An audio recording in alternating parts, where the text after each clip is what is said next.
Hi friends, ഇന്ന് നമ്മൾ ഉണ്ടാക്കാൻ പോകുന്നത് ജീരകക്കഞ്ഞിയാണ്.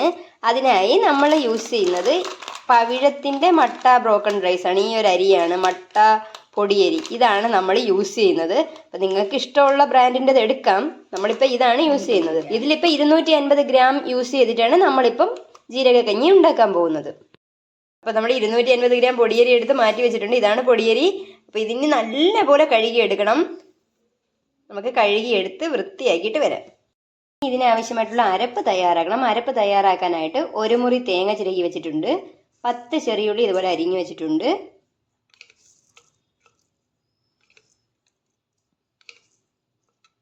2 ടീസ്പൂൺ ചെറിയ ജീരകവും എടുത്തിട്ടുണ്ട്. ഇത്രയും ചേർത്ത് നല്ലതുപോലെ മഷി പോലെ നമ്മൾ അരച്ചെടുത്തിട്ട് വരണം. അരി വേവാൻ ആവശ്യമായിട്ടുള്ള വെള്ളം നമ്മളിപ്പോൾ കുക്കറിൽ എടുത്തിട്ടുണ്ട്. അതിൽ 1 ടീസ്പൂൺ മല്ലിപ്പൊടി ചേർത്ത് കൊടുത്തു. 1 ടീസ്പൂൺ കാശ്മീരി മുളക് പൊടിയും ചേർത്ത് കൊടുത്തു. 1/4 ടീസ്പൂൺ മഞ്ഞൾപ്പൊടിയും കൂടി ചേർത്ത് കൊടുത്തു.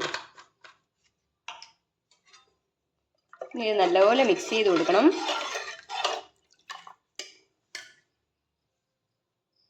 2 ടീസ്പൂൺ ഉലുവ നമ്മൾ കുതിരാൻ വേണ്ടി വച്ചിട്ടുണ്ടായിരുന്നു. അത് കുതിർത്തതാണ്. അതും കൂടി തട്ടിക്കൊടുക്കുക. ഇനി നമ്മൾ കഴുകി വെച്ച അരി അതും കൂടി നമുക്ക് ഇതിലേക്ക് ചേർത്ത് കൊടുക്കാം.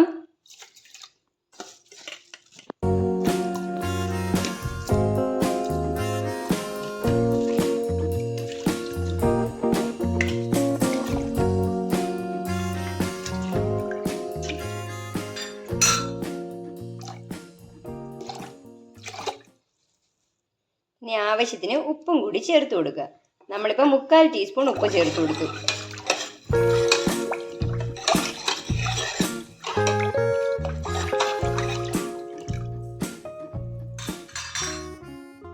ഇനി ഇത് നമുക്ക് അടച്ച് നല്ലപോലെ വേവിച്ചെടുക്കണം. ഇതിപ്പോൾ മട്ട അരി എടുത്തത് കൊണ്ട് നമുക്ക് 2 വിസിൽ വേണം. നുറുക്ക് ചമ്പാ പച്ചരി എടുക്കുന്നവർക്കാണെങ്കിൽ 1 വിസിൽ.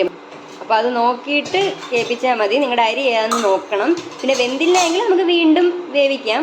അപ്പോൾ അത് കുഴപ്പമില്ല. അപ്പോൾ നമ്മുടെ 2 വിസിൽ കേട്ട് കഴിഞ്ഞു.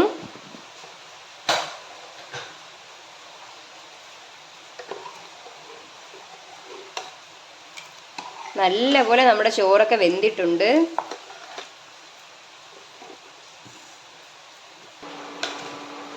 ഇനി നമുക്കിതിലേക്ക് നേരത്തെ അരച്ച് മാറ്റി വെച്ചിരുന്ന തേങ്ങാക്കൂട്ട് ചേർത്ത് കൊടുക്കാം.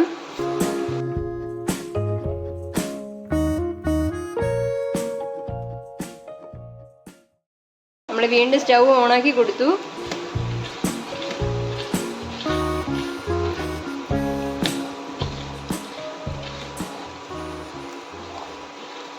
നല്ലപോലെ എല്ലാം കൂടി മിക്സ് ചെയ്ത് കൊടുക്കുക.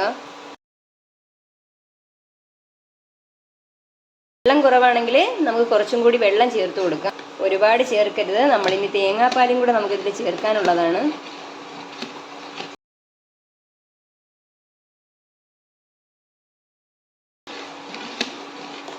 ഇനി നമ്മൾ തേങ്ങയുടെ പച്ച ചുവയൊക്കെ ഒന്ന് മാറണം നമുക്ക്.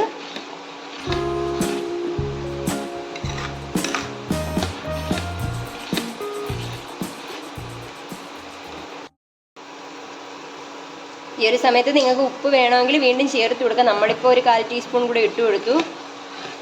നിങ്ങളുടെ അളവിനനുസരിച്ചിട്ട് വേണം ഉപ്പ് ചേർത്ത് കൊടുക്കാൻ വേണ്ടിയിട്ട്.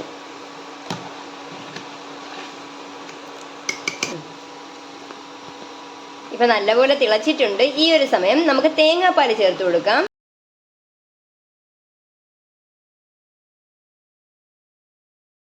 ഒരു കപ്പ് തേങ്ങാപ്പാലാണ് നമ്മളിപ്പോൾ ചേർത്ത് കൊടുത്തത്.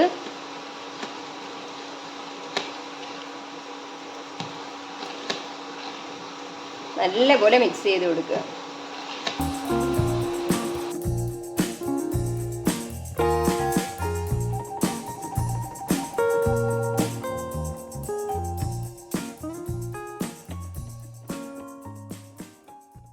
നമുക്കപ്പം ഈ ഒരു സമയം തീ ഓഫ് ചെയ്ത് കൊടുക്കാം. ഈ ഒരു സമയം നമുക്ക് ചട്ടി ചൂടാക്കാൻ വയ്ക്കാം. ചട്ടി ചൂടാക്കിയിട്ട് ചൂടാകുമ്പോഴേക്കും അതിലേക്ക് നമുക്ക് നെയ്യ് ഒഴിച്ചു കൊടുക്കാം. എന്നിട്ട് കുറച്ച് ചെറിയുള്ളി 4 ചെറിയുള്ളി നമ്മളിപ്പോൾ ചെറുതായി അരിഞ്ഞ് വെച്ചിട്ടുണ്ട്. അതും കൂടി നമുക്ക് ചേർത്ത് കൊടുക്കാം. നെയ്യ് നിങ്ങൾക്ക് കൂടുതൽ വേണമെങ്കിൽ കൂടുതൽ ഒഴിച്ചു കൊടുക്കാം.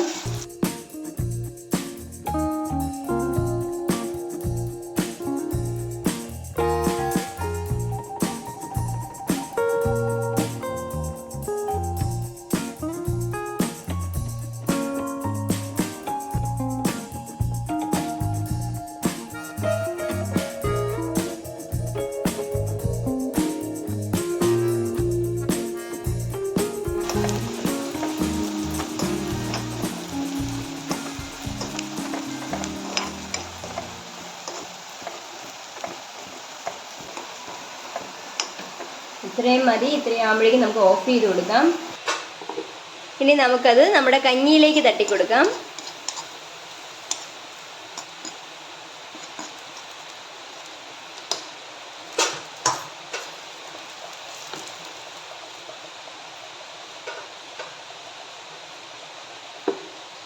ഇത്രയേ ഉള്ളൂ, നമ്മുടെ ജീരകക്കഞ്ഞി റെഡി. അപ്പോൾ എന്തായാലും എല്ലാവരും വീട്ടിൽ ജീരകക്കഞ്ഞി ട്രൈ ചെയ്ത് നോക്കണം. നിങ്ങൾക്കിത് അച്ചാറിൻ്റെ കൂടെയോ ചമ്മന്തിയുടെ കൂടെയോ ഒക്കെ കഴിക്കാവുന്നതേ ഉള്ളൂ. എന്തായാലും ഇഷ്ടപ്പെടും. ഇഷ്ടപ്പെടുവാണെങ്കിൽ ലൈക്ക് ചെയ്യണം, കമൻറ്റ് ചെയ്യണം, ഷെയർ ചെയ്യണം, സബ്സ്ക്രൈബ് ചെയ്യണം. താങ്ക്